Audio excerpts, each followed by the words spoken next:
തണലും നിള ഫൗണ്ടേഷനുമായിട്ട് ഇന്ന് സംയുക്തമായി നടത്തിയ പ്രോഗ്രാമിനെ കുറിച്ച് അതിൻ്റെ ഇതിനൊന്ന് പറയാമോ?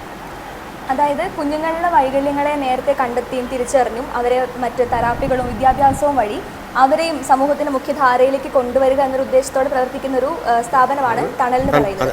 അപ്പോൾ ഇവിടുത്തെ കുഞ്ഞുങ്ങളുടെ പാരൻസിനെ, അതായത് അവരെ പല സംശയങ്ങളും, പ്രത്യേകിച്ച് നിയമപരമായിട്ടുള്ള സംശയങ്ങളെയൊക്കെ ദൂരീകരിക്കുക എന്ന ഉദ്ദേശത്തോടെയാണ് ഇന്ന് തണലും നിള ഫൗണ്ടേഷനും കൂടി സംയുക്തമായിട്ട് ബോധന എന്ന പേരിലാണ് നമ്മുടെ ഇതിന്റെ ക്യാമ്പ് നടന്നിട്ടുണ്ടായിരുന്നു. ബോധവൽക്കരണം, അതായത് എന്താണ് ഇവിടെ നിയമപരമായിട്ടുള്ള കാര്യങ്ങൾ ആണ് കൂടുതലും. അതായത് ക്ലാസ് എടുത്ത് കൊടുത്തത് ലോ സ്റ്റുഡൻസ് ആണ്. നില ഫൗണ്ടേഷനിലെ ഇന്റേൺസും ലോ സ്റ്റുഡൻസും ആയിട്ടുള്ള കുട്ടികളാണ് ക്ലാസ് എടുത്തിട്ടുണ്ടായിരുന്നത്.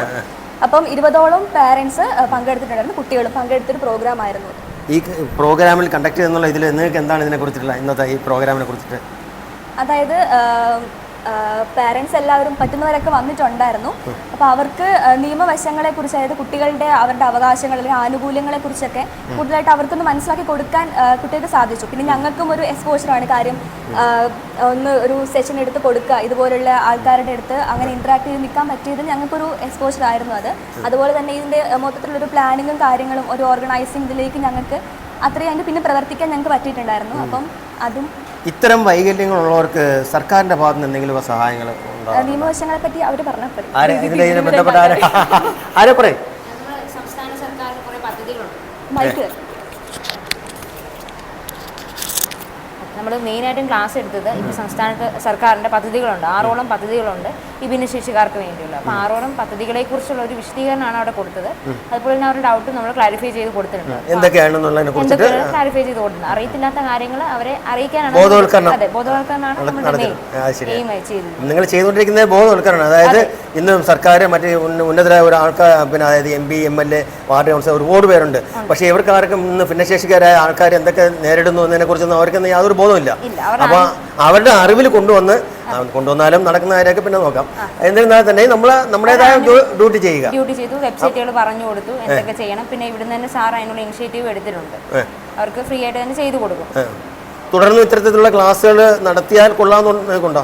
തീർച്ചയായും. കാര്യം വെച്ച് കഴിഞ്ഞാൽ ഇന്നത്തെ പ്രോഗ്രാമിൽ അത് പുള്ളിക്കാർ പറഞ്ഞ പോലെ വളരെയധികം നന്നായിരുന്നു ഇത് കണ്ടക്ട് ചെയ്തത്. തുടർന്ന് ഇതുപോലെയൊക്കെ ഉണ്ടായിക്കഴിഞ്ഞാൽ ഇവിടുന്ന് ഇതല്ല, ഇതുപോലെ മറ്റിടങ്ങളിലും നിങ്ങൾക്ക് പറ്റി അവിടെയുള്ള ആൾക്കാർ ഇതുപോലെയൊക്കെ ബോധവൽക്കരിച്ച് കൊണ്ടുവരാൻ താല്പര്യമില്ലേ?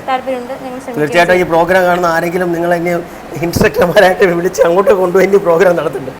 അപ്പോൾ ഇന്നത്തെ പ്രോഗ്രാമിനെ കുറിച്ച് നിങ്ങൾക്ക് എന്താണ് പറയാനുള്ളത്? തണലും പറയാനുള്ള കാര്യം എന്ന് വെച്ചാൽ ഈ ഡിസേബിൾഡ് ആയിട്ടുള്ള കുട്ടികൾക്ക് വേണ്ടിയുള്ള മെയിനായിട്ടുള്ള ക്ലാസ് ആയിരുന്നു. അവരുടെ റൈറ്റ്സും കാര്യങ്ങളുമാണ് മെയിനായിട്ട് പറഞ്ഞു കൊടുത്തത്.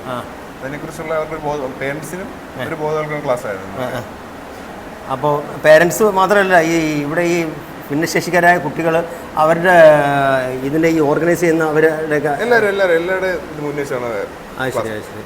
അപ്പോൾ ഇന്നത്തെ പ്രോഗ്രാം ഒരു വിജയമായിരുന്നു അല്ലേ? വിജയമായിരുന്നു, നല്ല വിജയമായിരുന്നു. ഫീഡ്ബാക്ക് വിഷയങ്ങൾ നല്ല വിജയം. എന്താണ് ഇനി മേൽക്കൊണ്ടിന് പോകുമ്പോൾ ഉണ്ടാകുന്ന കാര്യങ്ങളെക്കുറിച്ചും അവരുടെ പേരൻസ് അറിഞ്ഞിരിക്കേണ്ട കാര്യങ്ങളെക്കുറിച്ചൊക്കെ നിങ്ങളുടെ അറിവിൽപ്പെട്ട കാര്യങ്ങളൊക്കെ പറഞ്ഞു തീർച്ചയായും ഇത് ഇത്തരം പ്രോഗ്രാമിലൂടെ ഇനി ഇത് കാണുന്ന ആരെങ്കിലും മറ്റ് ആൾക്കാരിലോട്ട് ഇതുപോലുള്ള ഈ പ്രോഗ്രാം എത്തിക്കുകയും അവർക്കൊരു ബോധവൽക്കരണം ഉണ്ടാവട്ടെ എന്ന് ആശംസിച്ചുണ്ട്.